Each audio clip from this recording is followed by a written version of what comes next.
Now, how much time have you spent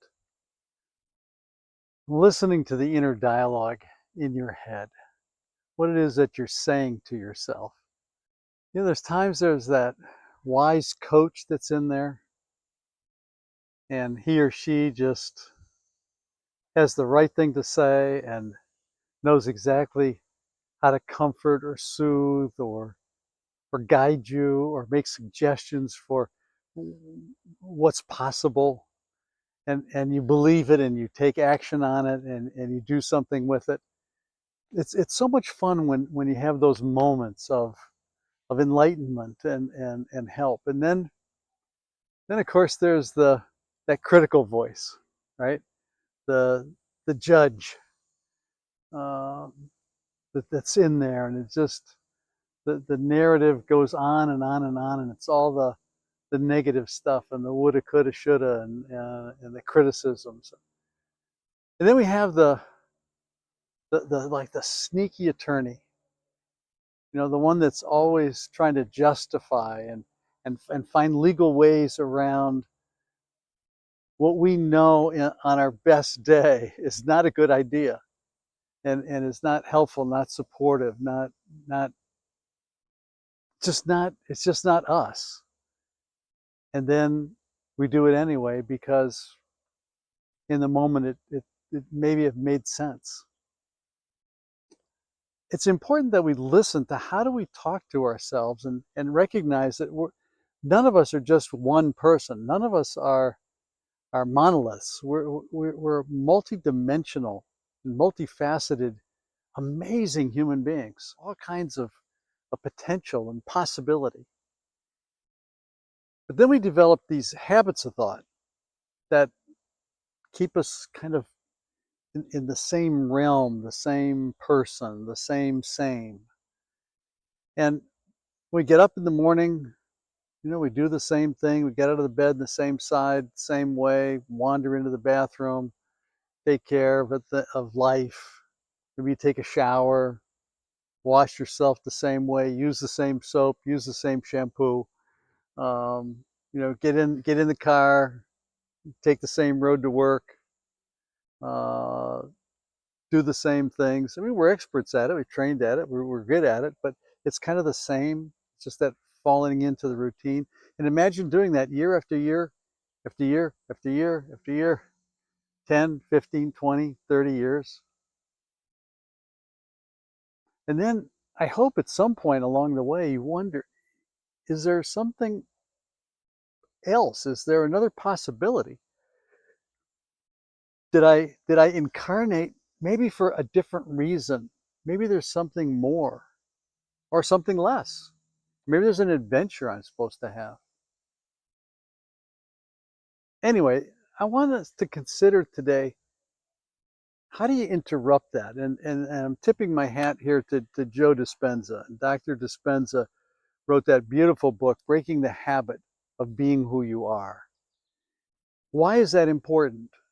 Well, because he raises the weighted, first of all, he raises the possibility that we can actually interrupt and do a pattern interrupt that isn't just like one little pattern or one little habit, like stopping drinking, stopping smoking, stopping overeating, stopping being angry, stopping being judgmental, and the possibility for getting out of the habit of being the person that you are the majority of the time. And he does it brilliantly, but he does it so simply. This is how do you interrupt the pattern? Morning, before you kind of put on your old self, interrupt. Read something inspirational, read some biographies, read some autobiographies. How are other people living their life? How are other people going through the world? What are they thinking? What are they doing? Now we can get caught up in the news and the stories and feel helpless and hopeless. That's one approach to it. The other one is to say, actually, I have enormous freedom to be who I am within my own life, within my own world, with the people that I work with, the things that I do. I can break all kinds of habits and choices that I make.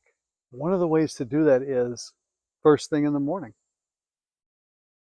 Put some new thoughts in your mind and your imagination. All of the changes and shifts in the world that have ever happened with a different idea, a different way of thinking something. They didn't just happen. They didn't just start off with a behavior of being brave when inside they were nervous or scared or anxious. They they envisioned the possibility of that change. They have the same issues that we do. We all carry around these sacks of, I don't know what you want to call it, waste, the history of our life. It's just waste. It serves no purpose. It can be a very good, healthy fertilizer. But other than that, the history, the past, is whatever it is that's behind us. I heard an expression the other day. It said, the wake that a boat makes as it's going across the lake is not propelling the boat. It's the effect, it's what's left after the boat passes by. But what we do as human beings, we gather that crap up, stick it in bags, and we drag it around with us wherever we go. We bring our past with us. And then we walk into a psychotherapist's office, open the bag up, carefully paw through it, and try to figure out, why am I the way I am? The secret must be here in the past. No. You are the way you are because you haven't interrupted the pattern of being who you are. When you interrupt that pattern and you break the habit of simply doing the same old, or same new, except it's not new because you did it yesterday, the day before, the day before, and the day before. When you shift and change that, anything is possible. When you engage in the power you have as a human being to create your future, you break the pattern. Anything is possible. Think about it for a moment. So all those little voices inside, the old narrative, ask yourself, what if? What if I decided to be as loving, kind, caring for other people as I could possibly be, beginning with me? It's not egocentric, it's not selfish, it's not narcissistic, just an authentic, genuine caring and compassion for yourself, about yourself. And then apply that to everyone else. Simply take the golden rule, do unto others as you would have them do to you. And here's a pattern interrupt, isn't it? Because how do you do you? How do you take care of yourself? You try to please everybody else?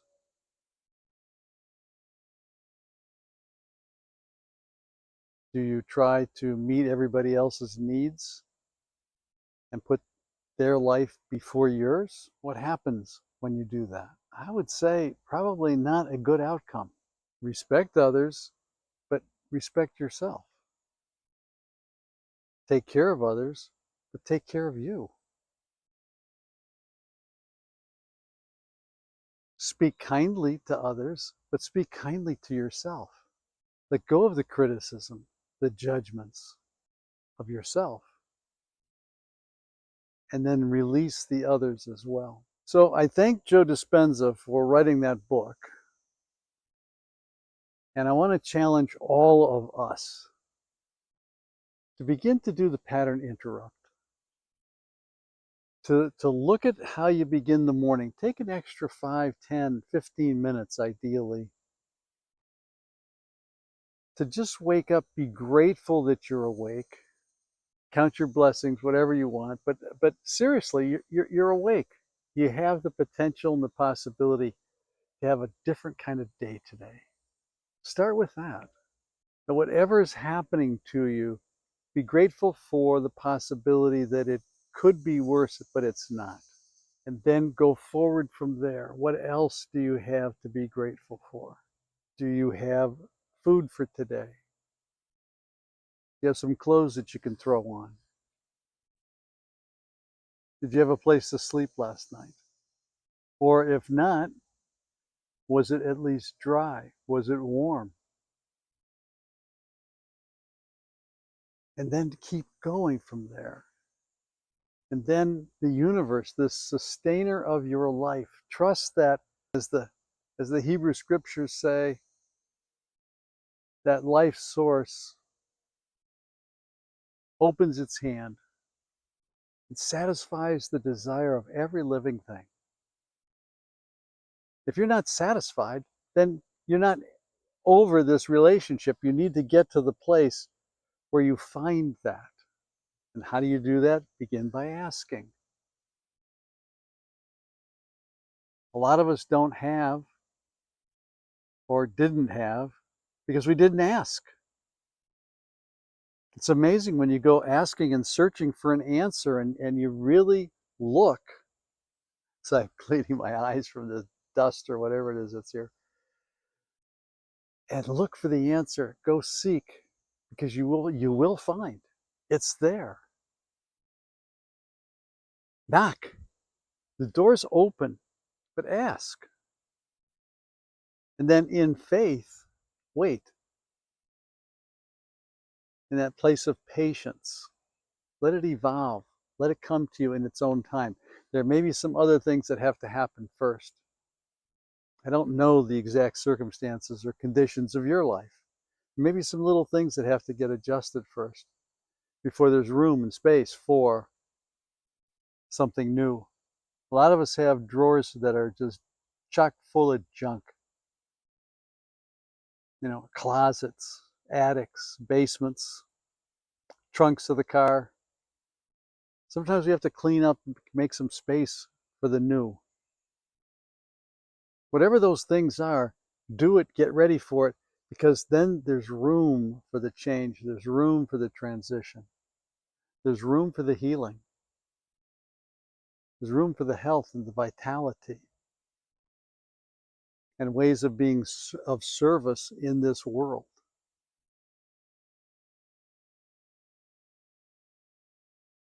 So ask in faith and then be open to receive. Be open to the response. Stay in faith. Don't move over to the I'll see it when I believe it place, or don't move out to the nothing ever good happens to me side of town. Not going to be delivered there. It's not going to happen there. Not going to experience it there. And it's interesting how life can pull us back into those old habits, those old behaviors. And it's like, this is not a receptive mode. This is my old way of being, my impatience, my intolerance, my judgments. So I raise the question again. Look at yourself in the mirror. Look that person right in the eye. Can you say to that person, call yourself by name and say, I love you, and really mean it? Because unless and until you can do that, then you can't treat other people the way you want to be treated, because you're unwilling to do it for yourself. And that isn't how that thing works. You've got to be willing to provide, give it to yourself. Because then you're able to receive it. It opens the door to reception. And then more and more people can receive from you and you from them what it is that this amazing life has for all of us. Instead of what we see in the world today, we're all running around trying to kill each other again. New generation, out there doing it again. I mean, how many seas must the white dove sail, before we say enough is enough? I don't know. You would think we're so intelligent, and somehow we think that by taking somebody else's life, or one nation killing and attacking another nation, is somehow going to solve the problem. We're only here for 100 years. What are we thinking? 100 years and it's done.